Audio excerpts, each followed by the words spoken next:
Hello friends, आपका स्वागत है अपनी पाठशाला चैनल में। ये वाला वीडियो राउटिंग एल्गोरिथम पे बनाया गया है। इसमें बेसिक डिस्कशन किया गया है कि राउटिंग एल्गोरिथम क्या है और ये यूज में क्यों लिया जाता है, बेसिक इसका क्या है, वर्क किस तरीके से करती है, क्या क्या इसके टाइप होते हैं, कौन कौन सी राउटिंग एल्गोरिथम्स बेसिकली यूज में ली जाती हैं। ये वाला वीडियो पार्ट 1 है। इसके बाद वाले वीडियो जो होंगे जो रेगुलर बेसिस पे अपलोड किए जाएंगे। चैनल अगर आप लोगों ने सब्सक्राइब नहीं किया है तो चैनल सब्सक्राइब जरूर से कर लीजिएगा, नोटिफिकेशन इनेबल कर लीजिएगा। फेसबुक का जो पेज है उसका लिंक आपको डिस्क्रिप्शन में मिल जाएगा, तो फेसबुक का पेज भी हमारा लाइक कर लीजिएगा। ये वाला वीडियो स्टार्ट करते हैं।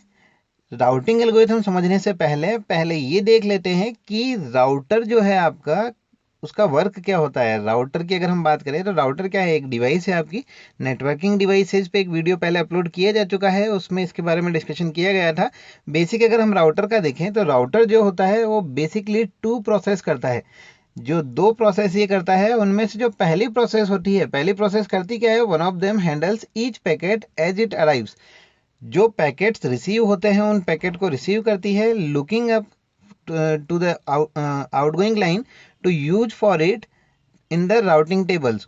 मतलब इसको ऐसे समझिए कि पैकेट, जैसे मान लीजिए ये राउटर था, राउटर पे पैकेट आया है तो पैकेट को पहले ये रिसीव करेगी, रिसीव करने के बाद में टेबल चेक करेगी कि इसको आगे किस डायरेक्शन में सेंड करना है। ये प्रोसेस जो है आपकी, ये चीज़ कहलाती है फॉरवर्डिंग। सेकंड जो ये वर्क करती है वो है the other process is responsible for filling in and updating the routing table, that is where the routing algorithms comes into play. अच्छा, इसको ऐसे समझिएगा कि पहली प्रोसेस तो है खाली पैकेट को फॉरवर्डिंग से रिलेटेड। दूसरी जो प्रोसेस है वो प्रोसेस है कि आपका जो पैकेट है वो पैकेट जाना किस राउटर पे है, वहाँ पे चेक किया जाता है राउटिंग टेबल्स को, राउटिंग टेबल्स को अपडेट किया जाता है। बेसिकली जो आपकी राउटिंग एल्गोरिथम्स है वो यहीं पे आपकी यूज में ली जाती है। तो राउटर के जो 2 पार्ट हैं, 2 बेसिक प्रोसेस है, उसमें से पहला प्रोसेस तो पैकेट को रिसीव करना और उसको आगे फॉरवर्ड कर देना। ये पैकेट को कभी भी अपने पास नहीं रखता है। और सेकंड प्रोसेस यहाँ पे ये क्या करता है कि राउटिंग एल्गोरिथम को फॉलो करता है। राउटिंग एल्गोरिथम जो है वो अलग अलग हो सकती है। अच्छा, इसकी वर्किंग एक बार समझ लेते हैं हम। जैसे मान लीजिए कि एक पैकेट था, एक इनकमिंग पैकेट है जो आपके राउटर के पास रिसीव हुआ।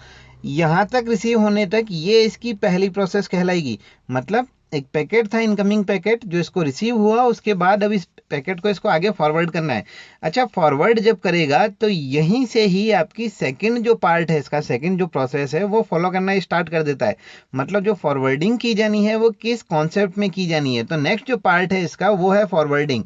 कि राउटर 1 पे डेटा पैकेट को फॉरवर्ड किया जाए, सेकंड पे किया जाए या थर्ड पे किया जाए। तो ये तो है आपका बेसिक ऑफ राउटर। मतलब राउटर का ये बेसिक है, जिसमें हम लोगों ने देखा क्या कि राउटर जो है उसकी 2 प्रोसेस होती है। पहली प्रोसेस है आपकी कि ये डेटा पैकेट को रिसीव करता है और आगे की डायरेक्शन में फॉरवर्ड कर देता है।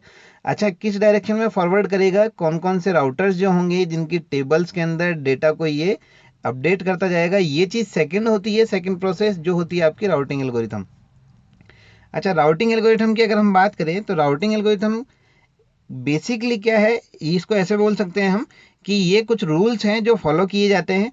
अच्छा, इसको एक बार देख लेते हैं। Part of the network layer responsible for deciding which output line and incoming packet should be transmitted on.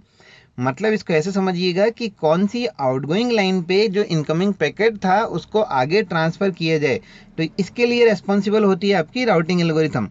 Next चीज अगर हम इसमें देखें, if the network uses datagram. Datagram जो होते हैं ये कनेक्शन लेस प्रोटोकॉल पे वर्क करते हैं। मतलब जो नेटवर्क आपका बना हुआ है वो सिक्योर नहीं है, अनसिक्योर है पूरा का पूरा, वो चीज होते हैं आपके basically datagram. This decision made be must be made a new path for every arriving data packet। अच्छा देखिए, इसको ऐसे समझिएगा कि अगर मान लीजिए डेटाग्राम नेटवर्क आप यूज में ले रहे हैं तो आपका जो राउटर होगा, जो राउटिंग एल्गोरिथम्स होंगी, वहाँ पे हर पैकेट, जो नया पैकेट रिसीव होगा उसके लिए हर बार नए डिसीजंस बनाए जाएंगे कि इस पैकेट को सेंड किस डायरेक्शन में किया जाना है या किस राउटर पे किया जाना है। मतलब कि अगर आपका नेटवर्क अनसिक्योर है, डेटाग्राम नेटवर्क है, डेटाग्राम टाइप अगर आप यूज में ले रहे हैं, तो जो पैकेट्स होंगे वो सारे के सारे पैकेट्स हर बार एक नया रूट उनके लिए बनाया जाएगा और उन पैकेट्स को आगे फॉरवर्ड किया जाएगा। तो ये चीज़ हमेशा डिसाइड की जाएगी जब पैकेट किसी भी राउटर पे रिसीव होगा, किसी भी पैकेट पे अराइव होगा तो आगे किस डायरेक्शन में सेंड करना है, किस राउटर पे सेंड करना है, ये चीज़ देखी जाती है। हर बार नया पाथ डिसाइड किया जाता है। सेकंड वाला जो टाइप है, if the network uses virtual circuit. Virtual circuit की अगर हम बात करें तो वर्चुअल सर्किट वो वाले नेटवर्क होते हैं जिसके अंदर एक पूरा का पूरा पाथ बना के रख लिया जाता है। मतलब ये हमेशा सिक्योर रहते हैं। सोर्स से डेस्टिनेशन के बीच का जो पूरा का पूरा पाथ होगा वो पाथ पहले से बना के रख लिया जाता है। Routing decisions are made only when a new virtual circuit is being set up. मतलब जब आपका पहली बार वर्चुअल सर्किट बनाया गया होगा तो पहली बार में ही आपका किया क्या जाएगा कि राउटिंग के डिसीजंस वहाँ पे सेलेक्ट कर ली जाएंगे कि क्या क्या राउटिंग यहाँ पे यूज में लेनी है, कौन कौन से पार्ट से या कौन कौन से राउटर से आगे डेटा सेंड करना है, कौन सा पाथ फॉलो करना है, कौन सा पाथ फॉलो नहीं करना है, कौन से राउटर्स जो है जो कवर करने होंगे। तो ये सारे के सारे डिसीजंस जो है ये एक ही बार लिए जाते हैं जब वर्चुअल सर्किट बनाया जाता है। उसके बाद में हमेशा इन्हीं सर्किट्स को फॉलो किया जाता है। अच्छा, ये सर्किट बनाए क्यों जाते हैं? क्योंकि इसमें सोर्स से लेकर डेस्टिनेशन तक का सबसे सेफ या फिर हम ऐसे बोल सकते हैं सबसे कन्वीनियंट या सबसे इफिशियंट पाथ यहाँ पे चूज किया जाता है। अच्छा, ये जो केस है आपका, इसको सेशन राउटिंग भी कहा जाता है। ये हम लोगों ने एक एमसीक्यू के अंदर देखा था कि सेशन राउटिंग क्या होता है, तो इसी पार्ट को कहा जाता है आपका सेशन राउटिंग। कि अगर आपकी राउटिंग एल्गोरिथम जो है या राउटिंग जो है वो वर्चुअल सर्किट्स में की जा रही है तो वो वाली कहलाएगी आपकी सेशन राउटिंग। वर्चुअल सर्किट्स जो है ये टीसीपी वाला पार्ट है, 100% सिक्योर होंगे। डेटाग्राम जो है ये यूडीपी वाला हम पार्ट बोल सकते हैं, सिक्योर नहीं होते हैं। डेटाग्राम जो है ये कनेक्शन लेस होते हैं, वर्चुअल सर्किट जो है ये कनेक्शन ओरिएंटेड होते हैं।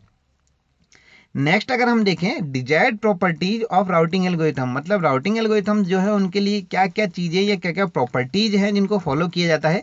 तो प्रॉपर्टीज की अगर हम बात करें तो पहली प्रॉपर्टी आपकी आती है करेक्टनेस। मतलब कोई सी भी राउटिंग एल्गोरिथम अगर आप यूज में ले रहे हैं तो सबसे मेन जो चीज़ है वो है उसका करेक्टनेस। मतलब जो डेटा पैकेट फॉरवर्ड किए जाने हैं उनका पाथ, डेटा पैकेट जो डिलीवर होने हैं उनकी डिटेल्स, सारी की सारी चीज़ 100% करेक्ट होनी चाहिए। ऐसा नहीं हो कि राउटर ए से डेटा सेंड किया जाना है बी पे डेटा सेंड नहीं किया गया है, डेटा सेंड कर दिया गया सी पे और बोला गया कि डेटा बी पे ही सेंड किया है, तो ये चीज़ रॉन्ग हो जाएगी। करेक्टनेस का मतलब क्या कि अगर पाथ बी के लिए डिसाइड है तो डेटा बी पे ही जाएगा, सी पे किसी भी कंडीशन पे डेटा नहीं जाएगा। सिंप्लिसिटी की अगर हम बात करें तो हर राउटिंग एल्गोरिथम जो है वो कॉम्प्लेक्स नहीं होनी चाहिए, आपकी सिंपल होनी चाहिए। सिंपल का मतलब क्या कि जो राउटिंग टेबल्स बनती है, जो राउटिंग पाथ डिसाइड होता है वो पाथ ज़्यादा कॉम्प्लेक्स नहीं होना चाहिए। जो भी उसके की फीचर्स बोल लीजिए या फिर हम ऐसे बोल सकते हैं कि जो भी प्रॉपर्टीज है उसकी वो बिल्कुल सिंपल होनी चाहिए। ऐसा नहीं हो कि जैसे मान लीजिए कि एक नेटवर्क था तो नेटवर्क के अंदर काफ़ी कॉम्प्लिकेट बना के डेटा पैकेट को आगे फॉरवर्ड किया गया है। नेक्स्ट चीज़ है रोबस्टनेस। रोबस्टनेस की अगर हम बात करें तो जो राउटिंग की एल्गोरिथम बनाई जाती है या राउटिंग के लिए जो पाथ डिसाइड किया जाता है तो वो ऐसा नहीं है कि जैसे मान लीजिए एक नेटवर्क बनाया गया है, उस नेटवर्क को 1 या 2 दिन यूज में लेना है। ये नेटवर्क हमेशा के लिए बन चुका है। अब जो नेटवर्क यूज में लिया जाएगा ये हमेशा के लिए यूज में लिया जाएगा, काफ़ी टाइम के लिए इसको यूज में लिया जाना है। ऐसा नहीं है कि सिर्फ ये टेम्प्रेरी बनाया गया है। तो मतलब जो भी पाथ या जो भी एल्गोरिथम्स आप लोग इन पर अप्लाई करें वो लंबे समय के लिए होनी चाहिए, ये टेम्परेरी बेसिस पे नहीं होनी चाहिए। उसके बाद आता है आपका स्टेबिलिटी। स्टेबिलिटी की अगर हम बात करें तो आपकी जो राउटिंग एल्गोरिथम्स हैं वो स्टेबल होनी चाहिए। मतलब कि ऐसा नहीं है कि जैसे डेटा पैकेट सेंड किया गया तो यहाँ से पहले तो डेटा पैकेट सेंड कर दिया, उसके बाद में राउटिंग एल्गोरिथम ने काम करना बंद कर दिया। मतलब ये स्टेबल होना चाहिए कि अगर ए से बी पे डेटा सेंड किया गया है तो ए से बी पे ही डेटा सेंड किया जाएगा। उसके बाद है फेयरनेस एंड इफिशियंसी। जो भी डिसीजंस यहाँ पे राउटिंग एल्गोरिथम ले रही है वो सारे के सारे डिसीजंस फेयर होने चाहिए, इफिशियंट होने चाहिए, कोई सी भी उनके अंदर कॉम्प्लेक्शंस नहीं होने चाहिए। तो ये सारी की सारी प्रॉपर्टीज जो है ये एक राउटिंग एल्गोरिथम के अंदर होना जरूरी है। मतलब जो भी राउटिंग एल्गोरिथम आप फॉलो करने वाले हैं उसके अंदर ये सारी की सारी प्रॉपर्टीज होनी चाहिए। नेक्स्ट अगर हम देखें type of routing algorithm, types की अगर हम बात करें तो टाइप बेसिकली इसके 2 ही होते हैं, या तो स्टैटिक और डायनामिक टाइप बोल लीजिए या फिर नॉन अडप्टिव और अडप्टिव टाइप बोल लीजिए। नॉन अडप्टिव अगर पहला वाला पार्ट अगर हम देखें, नॉन अडप्टिव जो है आपका स्टैटिक एल्गोरिथम, ये अगर हम देखें तो इसके अंदर देखो होता क्या है कि जब भी आपका नेटवर्क बूट होता है तो एक पाथ बना के रख लिया जाता है। तो जो पाथ पहली बार में बना है अब उसी पाथ को फॉलो किया जाना है, इसके अंदर कोई से भी चेंजेस नहीं होने। चाहे पाथ के अंदर कोई फेलियर हो, चाहे कोई राउटर काम करना बंद कर दे, चाहे कोई नोड वर्क ना करे, चाहे पाथ के अंदर कोई प्रॉब्लम है, डेटा डिलीवरी के अंदर कोई प्रॉब्लम है, तो ये सारे के सारे जितने भी प्रॉब्लम्स हैं ये एज इट इज ही रहने हैं। मतलब ये क्या होगा कि ये स्टैटिक है, अगर एक बार बना के रख दिया है तो उसी को फॉलो किया जाना है। मतलब इसके अंदर ऐसा होगा कि जो भी उसके अंदर पाथ हमने पहले से बना लिया है वही पाथ हमको यूज में लेना होगा। Routing paths are computed in advance offline and downloaded to the routers when the network is booted. मतलब नेटवर्क जब पहली बार बूट किया जाएगा तो राउटिंग पाथ जो बनाए हुए रखे हुए हैं ऑलरेडी वही यूज में लिए जाएंगे। It does not respond to failures, ये फेलियर्स को रेस्पॉन्ड नहीं करता है। मतलब कोई सा भी फेलियर अगर अकर हुआ तो ये कोई से भी उसके अंदर चेंजेस नहीं करेगा। जैसे हम मान के चलें कि एक डेटा सेंड होना है इस पाथ पे, तो मान लीजिए ए बी एंड सी, अगर बी राउटर ने काम करना बंद कर दिया तो कोई अल्टरनेट पाथ यहाँ पे नहीं निकाला जाएगा, ये नेटवर्क डाउन हो चुका है। नेक्स्ट अगर हम पार्ट की बात करें तो वो आता है आपका अडप्टिव या डायनामिक एल्गोरिथम। इस एल्गोरिथम की अगर हम बात करें तो यहाँ पे ये वाली एल्गोरिथम खुद के डिसीजंस ले सकती है। Change their routing decision to reflect changes in the topology and sometimes changes in the traffic. मतलब कि ये डायनामिक किस बेसिस पे है, जैसे मान लीजिए पैकेट्स जो सेंड किए जा रहे हैं, अगर नेटवर्क पे लोड बढ़ जाता है तो उन पैकेट्स की जो हम ऐसा बोल सकते हैं कि जो बैंडविड्थ होगी उसको चेंज कर दिया जाएगा, कम ज़्यादा उसको किया जा सकता है। टोपोलॉजी के अंदर चेंजेस किए जा सकते हैं। जो डिसीजंस हैं वो डिसीजंस पूरे के पूरे डायनामिक हैं, रन टाइम पे उनको लिया जा सकता है। तो ये चीज़ कहलाती है आपकी अडप्टिव, मतलब जो खुद से सीखती है। नॉन अडप्टिव मतलब जो जिसके अंदर चेंजेस नहीं किए जा सकते, जो स्टैटिक है पूरा का पूरा पार्ट।